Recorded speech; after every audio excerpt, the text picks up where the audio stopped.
Let's talk virtual music field trips. So, a type of music teacher resource, or a resource in general, that has become really popular, especially since the pandemic, is creating virtual field trips. Why? Because we weren't able to take field trips for a while because of how schools have been, and some are still not even taking field trips. Mine finally are again. But it was a fun way to get the kids to experience another part of the world or another place without actually going anywhere. And so then, of course, a bunch of us jumped on the music train and started making music virtual field trips. And I make them for specific artists. Like, I make ones for like Duke Ellington and or Ella Fitzgerald, Aretha Franklin, and people like that. And you get to go through their entire life, and then you get to listen to music of theirs, and then you get to do a musical activity with theirs at the end, which those are all super fun. But I also wanted to start making them very content specific, and so I made one more recently called North Pole Music Virtual Field Trip, and it has all different types of activities for second and third grade. And so I'm going to be sharing that with you today. But the reason that I think virtual music field trips are a really great way to go, not only for curriculum, but maybe thinking about creating them, is because you get to attack more than one subject at a time, and the kids are getting to have fun doing it, and it can take up an entire lesson, like this game that I'm going to show you in a minute, because it has 5 different activities, and it's meant to span anywhere from 20 to 40 minutes, depending on how you are best utilizing it. And so I cover stuff like rhythm, we cover stuff like melody, we cover body percussion and instrument playing and all of this and singing, all in just one activity. And so it's a really great way to kind of use maybe as like an assessment for your kids at the end of like a bunch of units, or to just tie in, for holidays, because like you can use this at Christmas time, you can use this in winter, we could make other ones for Thanksgiving and all of these things. And so in today's video, I'm going to be showing you a behind the scenes sneak peek of the North Pole Christmas Music Virtual Field Trip that I created recently, and how you can start utilizing that into your classroom. And then you'll start to see the potential of how you can use music virtual field trips in your classroom in general. I will also link to this specific product underneath, as well as a link to my other bundles for virtual music field trips in case you're interested.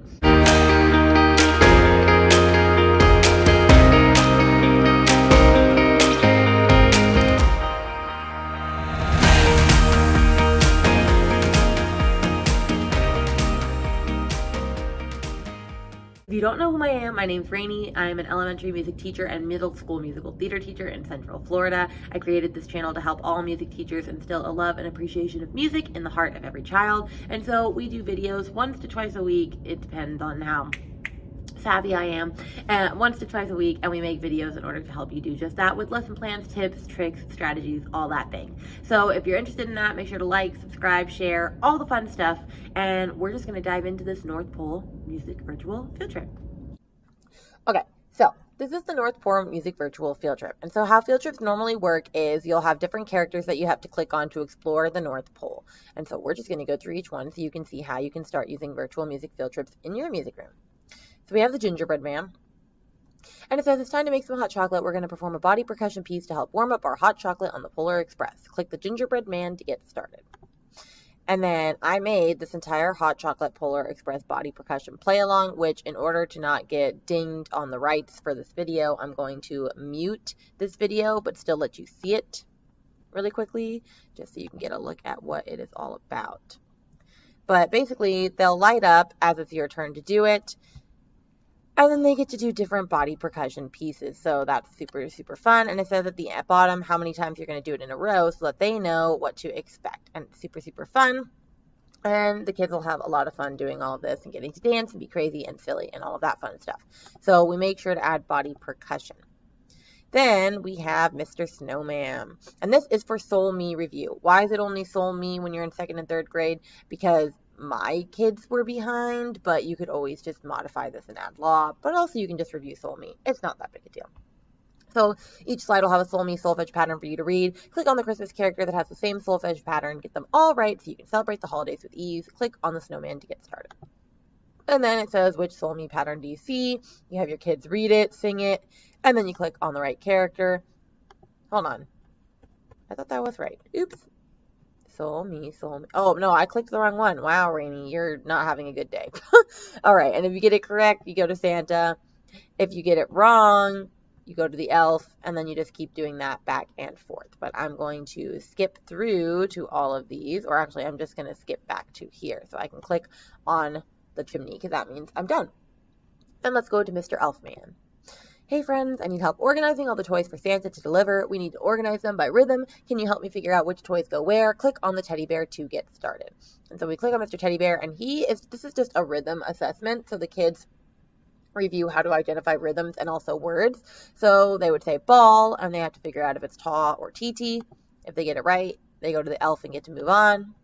Roller skates, maybe they click the wrong one. They go to the girl in her pajamas. And then they're going to keep going. So I'm just going to, well, no, this one could have been either. So some of them are a little tricky. You need to decide what you're going to pick for them. So let me just click through. Train. Teddy bear. And then thank you so much, boys and girls, for helping me organize all the toys for Santa. And we go back to the beginning. And then we move on to Santa. Hey friends, let's learn a fun Christmas song up on the housetop. So this is where they can learn the song up on the housetop, and we only review the words to verse 1 of the song because there's 3 verses and we just don't have time for all of that. And then we practice keeping the steady beat, of course, and then we practice clapping the rhythm to our song, and then we fill in the rhythms that we know, which this is to introduce half note. And then we say, did you notice some of the words in the song last for longer than 1 beat? Which words lasted? Which words did you hear that lasted for more than 1 beat? Let me highlight it. And then I teach it as tied, but I also teach it as half note, so I do have both. And then we do some half note practice. And then we add our rhythm to the song. And then we add some instrumental ostinatos so that we can add some instruments to this activity.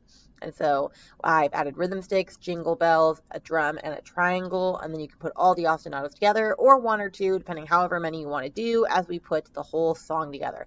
And so this one is super fun because they're getting to learn a traditional Christmas song while also getting to do instruments. And so that is always a hit. And then last one is the reindeer. And this says, hey friends, I need your help performing these rhythm patterns so I can help Santa deliver all the presents on Christmas Eve. You'll need rhythm sticks and jingle bells. Are you ready? Let's start.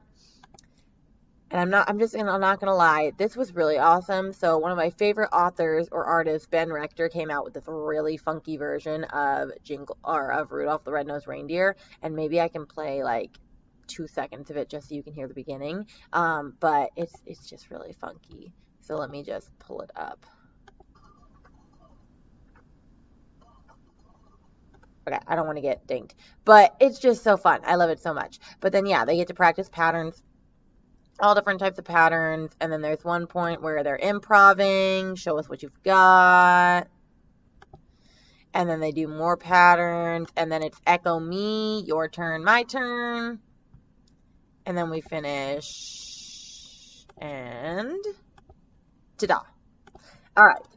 And then once they're done with that, they go back to here, and then we click I'm done, and then it's thank you so much for visiting the North Pole. See you next time. And so all of these different, let me go back here. All of these different characters did something different. So for example, this guy, I can't remember. Oh yeah, he did body percussion. So we had body percussion, we had solfege, we had rhythm review, this is also rhythm review, but like with instruments, and then this was like a new song, plus singing, plus instruments. So the only thing I was missing was like dancing per se, but this way they're able to have all sorts of fun and practice all different sorts of musical concepts while exploring the North Pole. So I definitely recommend trying out music virtual field trips in your classroom. And that's how you can use my North Pole virtual music field trip. That's also a look at how you can start to use virtual music field trips in your classroom in general. I have some friends that make some really awesome music virtual field trips. But like I mentioned, I will link mine down below just so you can better see how you can utilize these inside your music room. And it's a quick and easy lesson that you can use in the last couple of weeks before the new year begins, which blows my mind that we're already almost to January. But I hope this was helpful for you. I will see you next week in our next video. I love you all. I need to get ready because it is almost concert week. I have a giant concert next week. All right. Bye, guys.